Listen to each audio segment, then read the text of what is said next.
So after months of looking, I picked up this OG PS1 controller. For a controller that you just pick up used, it's in quite good shape, but and you know quite clean. But still, I wanna give it a deep clean, and I was looking for which bit I need to use. I grabbed a PH0, even if the screws are JIS, it should be fine because these are bits from my Fix-It, which are compatible, and I had no camming issues. I'm gonna unscrew everything here.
So here I am about to remove the last screw, and let's see what's inside.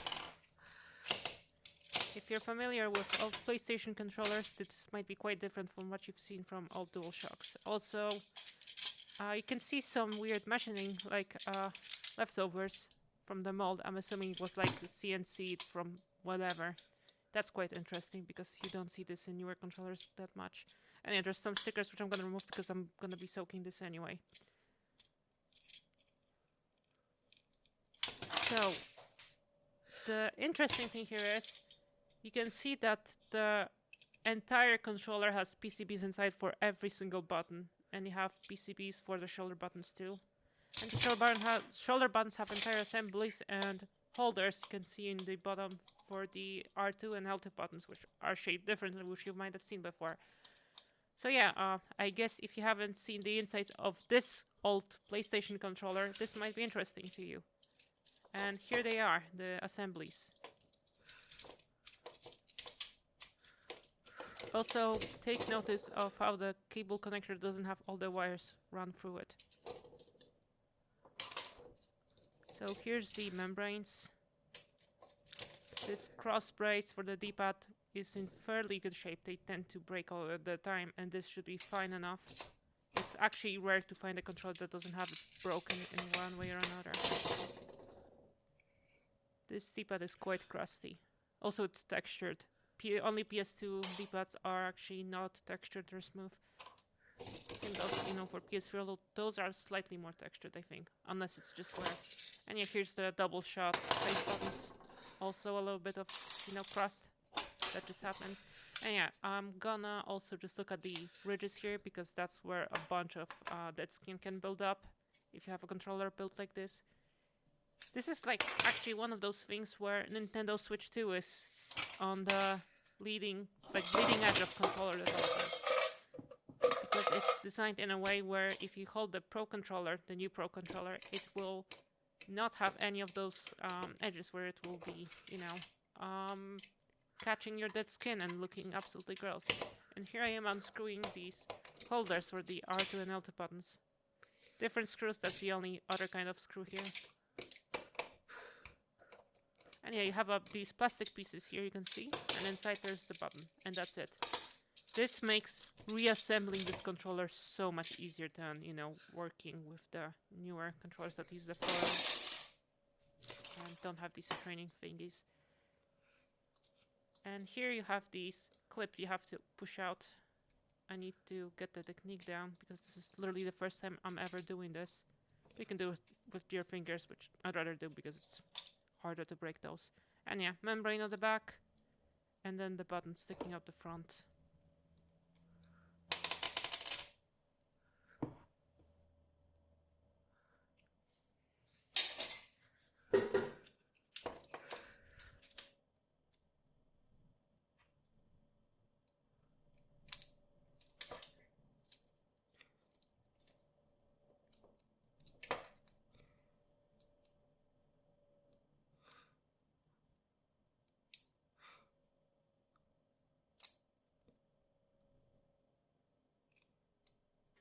Now it's time to bring out the pot. This is just, you know, a pot I'd be using for cooking normally, and I'm gonna add some stuff into here.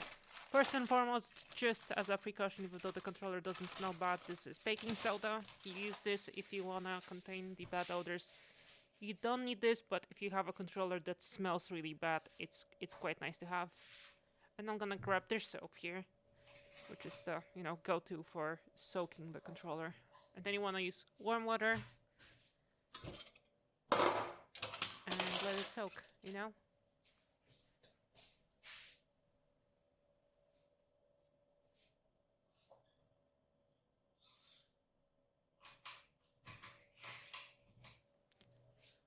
And here I grabbed a magic eraser I soaked in isopropyl alcohol, and I'm gonna rub it over the contacts because that just helps with them staying in good shape and not, you know, having connectivity issues, even though I haven't had them. And also, just as a showcase, you don't want to use alcohol or any rubbing thing like this if you don't want to remove the marker stuff, so be careful. Here, it's totally fine, and I'm just doing this as a demonstration because it's not visible either way. And yeah, I'm going over every single contact. I'm also gonna clean this plug because it's kind of hard to do it in any other way. And I'm gonna stay away from the sticker. Pretty much only PlayStation 1 controllers use a sticker on the back instead of it being molded in. And yeah, there's soap again. And I'm pouring the water, it's warm water, over it. I'm gonna make sure everything is, you know, dunked inside. And I'm gonna let it soak for probably at least half an hour. Typically, if you have any grime, this makes it much softer and much easier to brush off. You know, you use a toothbrush, preferably soft bristle, although even like medium or maybe hard bristle shouldn't do any damage to the plastics. And that's how you get into the nooks and crannies afterwards. But yeah, I'm making sure it's all soaked in. And you can see some of the bits of dirt that stay on. And actually, off camera, I rub them off with the magic eraser just to make sure they get off.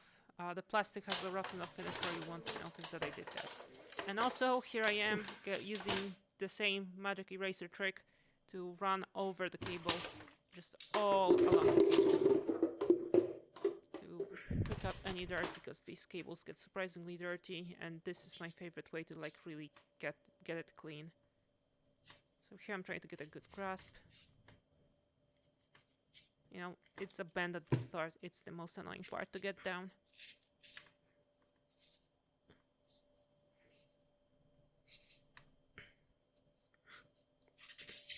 Yeah. I'm starting to actually be able to push it down the cable. Again, the beginning is the hardest part. But then, as you can see, I can do like bigger chunks pretty much in one go.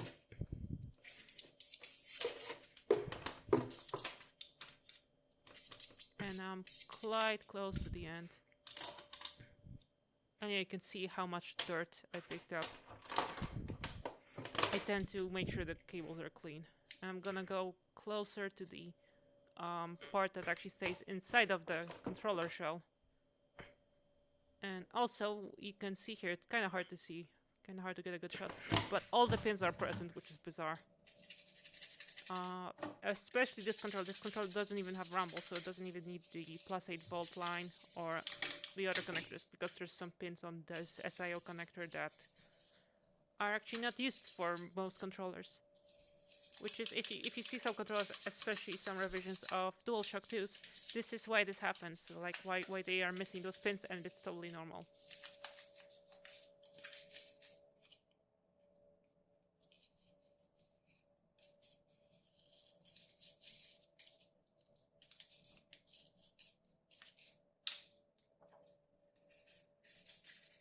Sorry for the bad angles here, but I'm in general just brushing over the plastic. You really want to be thorough with this, because otherwise you will see the places where it went over with the brush and ones where you didn't.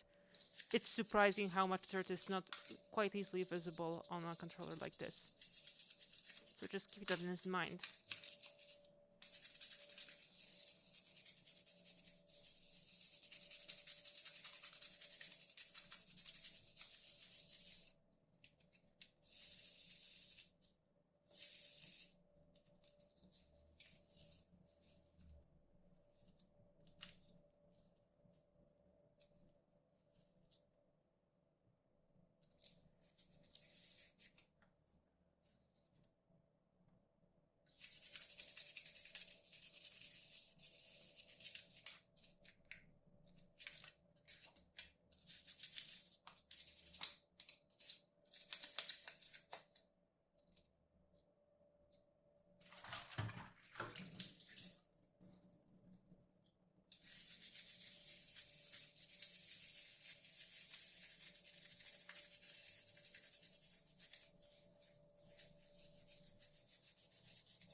Now I want to make sure I didn't miss any parts of the plastic, so I'm gonna pour over the soapy water. Let it pour down. I'm gonna let the pot to clean out. Also, I'm just gonna run the clean water over all of this plastic, just to make sure I don't have any soap left over on it, and I'm gonna leave those to dry. Actually, off camera, I put these on a paper towel, and also because there's all of these screw posts and other places where water just gets stuck, I used compressor to get those out. In my case, I was using can there because I don't have any other way to get compressor at home, but still. Here you go.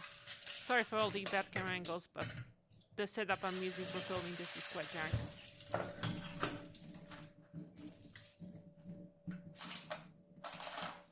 Yeah, I'm making sure everything is cleaned up. And now that it's dry, I'm gonna start putting everything back in. So here's the rubber, here's the plastic buttons. And, you know, once I put these on, I will put on the rubber bits.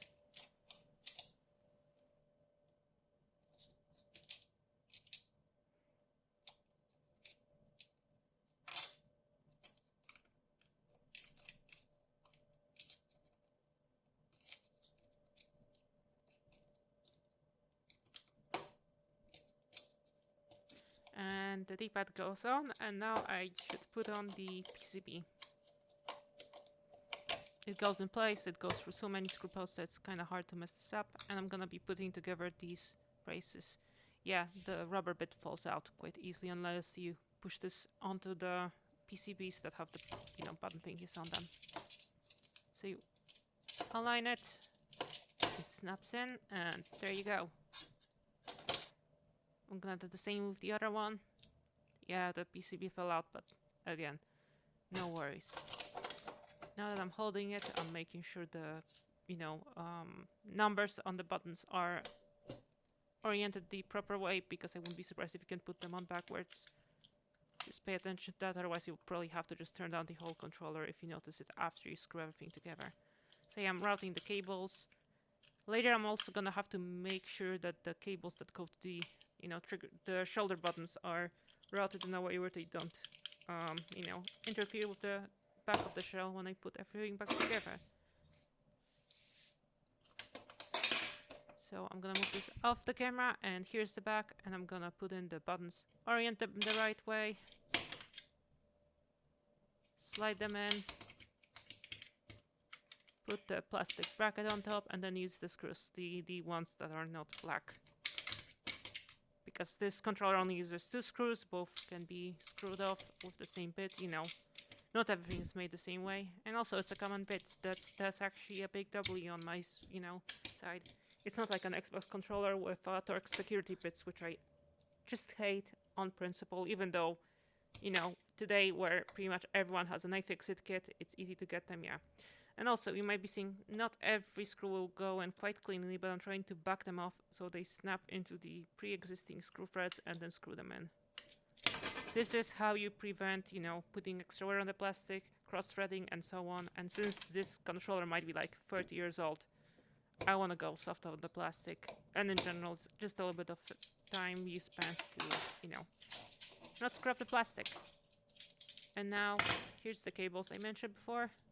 Making sure they just are rubbed neatly.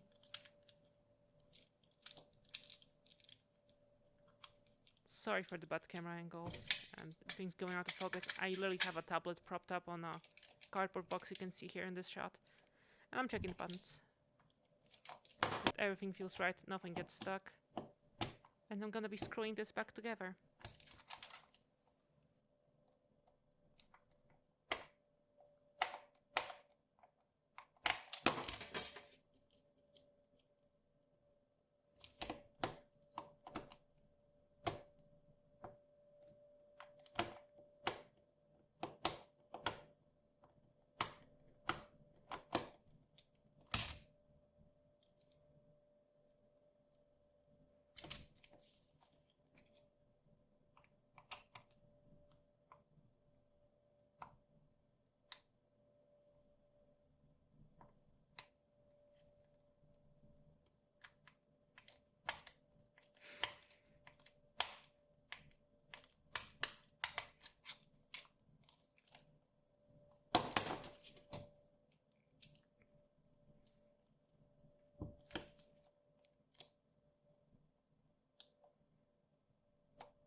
And here's the last screw.